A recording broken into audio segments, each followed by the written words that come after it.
This is the Architect Exam Podcast, the official podcast of the Young Architect Academy. Hey guys, welcome back to the Architect Exam Podcast. I'm Michael Rosica. Today I have with me my really good friend, Layla Qarout. What's up, Layla? I'm excited to have you on this podcast. Hey, Mike. I'm really excited to be here. Layla, we got a lot of stuff to talk about on this podcast, but before we get going, I'd like to introduce you almost as a character on our new podcast. And so to kind of kick things off, I was going to ask you, kind of tell us the story about your architect exam. And I kind of know it begins a little bit before you got to the architect exam, but yeah, give us the journey. What was it like for you? I kind of had a unique journey coming here to the U.S. So I'm originally from Palestine, and I started my architecture degree in architectural engineering. And my first year, it was okay. It was a ton of calculus and physics. And my uncle, who, was one of the reasons I went to architecture school in the first place, he graduated from UW-Milwaukee, and he's like, how about this? How about you go and study some real architecture and architectural design? And I actually transferred, came to the U.S. My mom was already here and started my journey. Interestingly enough, once I was done with my master's, I went back home and worked for a little bit.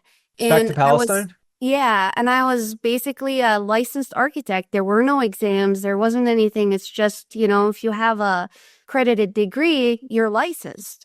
And so I was teaching at the time too, and I was kind of driven to pursue my PhD if I wanted to keep, stay teaching and all of that.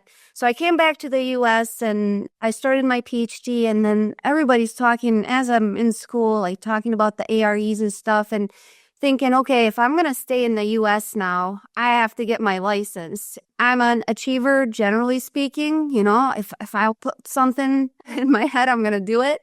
So after I finished school and I started working, I started pursuing my exams, and man, it was really challenging. So I thought coming, with a PhD is like, this is going to be a breeze. Yeah. But in fact, I was, very humbled. The exams are really difficult. You need experience and you need to study for them. And that was kind of my big thing, is like, I was feeling pretty down if I failed an exam. A lot of us think, oh my gosh, I failed an exam. There's something wrong with me. I don't know this, but it was eye-opening. So after failing like a couple exams, I pursued the pro practice boot camp. So yeah, that was really great because I started studying with people, very helpful. That first, that ARE 5.0 had rolled out. There's really no study material, and I just felt lost. And so that's when I started doing the boot camp and passed my pro practice exams. And then what year was that? Layla, do you remember what year you took the pro practice? I'm trying to think. I do think I started in 2018 or something? 2019? 2018. So it was 2018 that I started, because I remember I was working in Milwaukee at the time. It was challenging to not know what to study, right? People were still transitioning from the 4.0, and then it's like, okay, NCARB just gave us, here's the 5.0. And then it's like, okay, so what do I study? What do I do? Yeah. So it was super confusing at the time, and I didn't want to start the 4.0 and transition. So I'm like, no, I'll just start with the 5.0 and move forward with that. And then, just with work, I took a little pause. I became a boot camp alumni, but you know what? That didn't motivate me enough because I was starting to get so busy with work.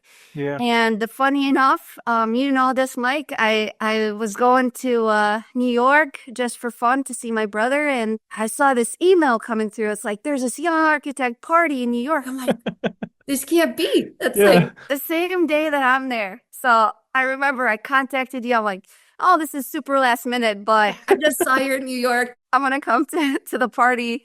And I started talking to all these people, and it motivated me again. And I called you. I'm like, man, I'm going to join the the technical boot camp. Yeah.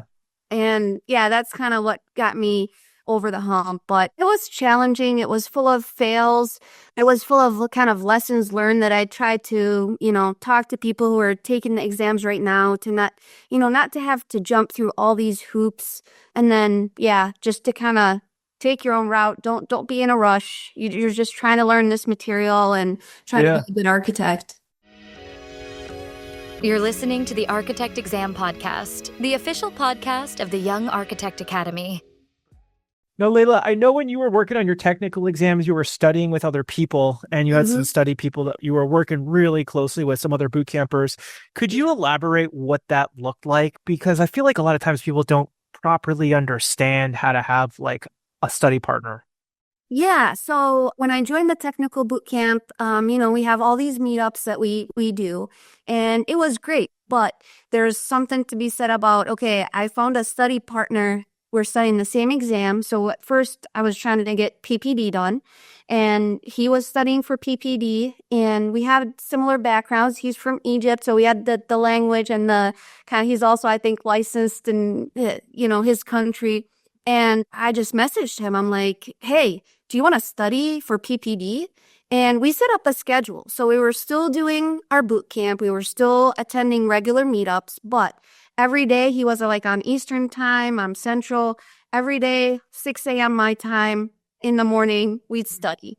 Then in the evening, if we had time, we'd also make time to study. And we were just studying topics. Okay, let's go through structures today. Let's go through this today. So it was so good to just have almost like a system. Some people like need that.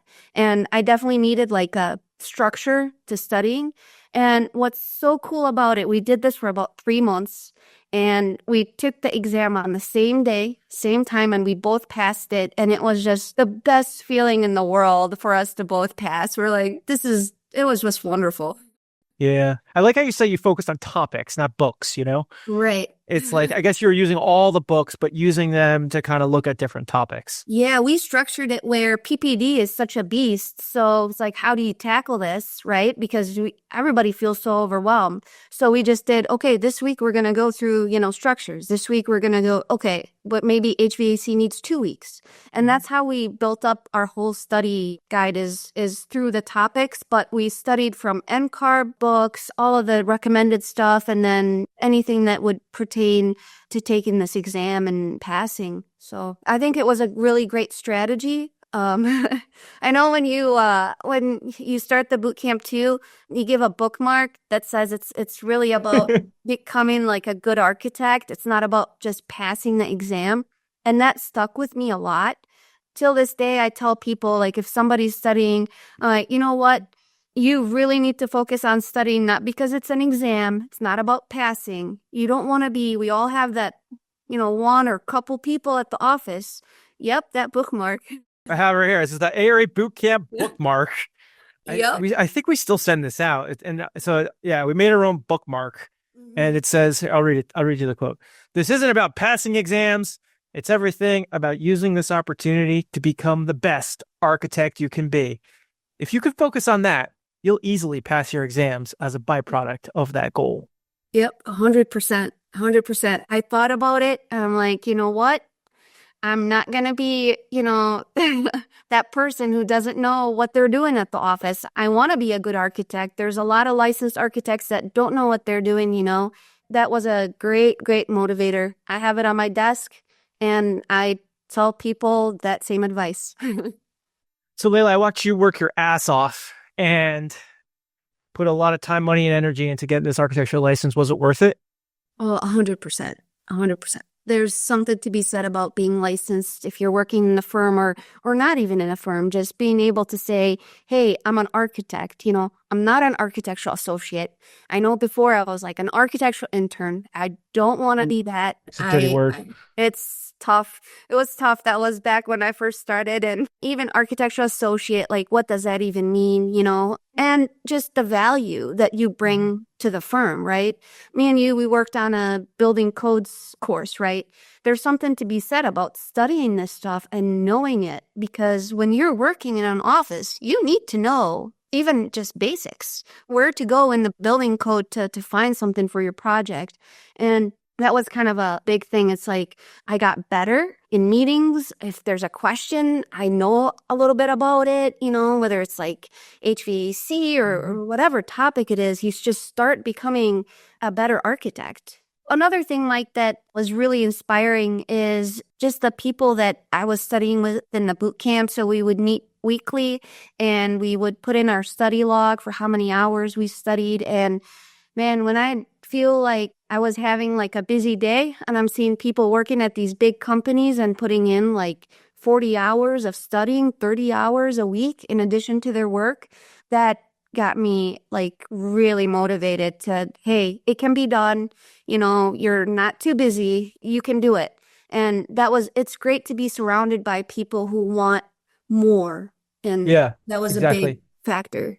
Yeah. One of the things I also say to technical boot campers at the beginning of the program, it's like, guys, you're like 95 to 99% of the way there. Like this goal of getting this architecture license, it didn't start with these NCARB exams. It started the day you decided you were going to architecture school. That's how long you've been working on this. And it's like, just a reminder, if there's ever been a moment in your entire, the past 10, took me 13 years to get my architecture license. If there's ever been a moment within this journey to ever make a sacrifice or like really hunker down and prioritize and really put in the time and make time working on this project a priority, like now's the time. Like, oh yeah, by God, let's just wrap it up and really just focus and get this thing done. Yeah. And you told us, it's a temporary sacrifice, right? Yeah. So you can't be going out all the time. You have to say no to your friends. You have to say no to family members. Projects. Yep. And talk to them. Yep. Promotions, to starting businesses, like it's all on hold. Everything is on hold, and that's exactly what I did, and it works. You got to sacrifice for a little bit to get that reward, and it really works. So that was great. You're listening to the Architect Exam Podcast, your guide to passing the ARE. So Layla, you had a hell of a journey with your exams. What were some of your key takeaways? I know one of the biggest one is that it's important to run your own race. And I had somebody, one of my mentors at work, tell me that. You've talked about it. I don't think it's really stressed enough. I think I see people like, on the ARE Facebook page who finished their exams without studying and straight out of school. In 3 months they were done. And that can kill your morale a little bit. So I think just keeping that in mind, I seriously would tell that to myself, just run your own race. It doesn't matter how long it's going to take you to pass the exams, but you're going to get there. And I just have to talk to myself and keep telling myself that everybody's got their own time and everybody's got their own race for everything. And, I can't just keep comparing myself to other people who are passing. If I failed, it's not the end of the world. At least I'm trying. And at least I'm a step closer. So I think that was my biggest takeaway. And I try to take that actually along with anything I do now. The AREs is not just, just getting your license. It's really a good life lesson. Another takeaway is really focusing on studying the content. There's no shortcuts. It's not the third-party study materials. It's not all that. It's a holistic view of the exam. It's focusing on the topics, focusing on the NCARB objectives, what they're asking you, and all of that. So I think once you start learning the content, you're really going to, pass that hump. Yeah, I couldn't agree more. One of the things I've been preaching for years is to study NCARB's objectives. Don't study, but you're not being tested on any of these, like the ballast books or any of these other things, even the AHPP. You're not being tested on that book.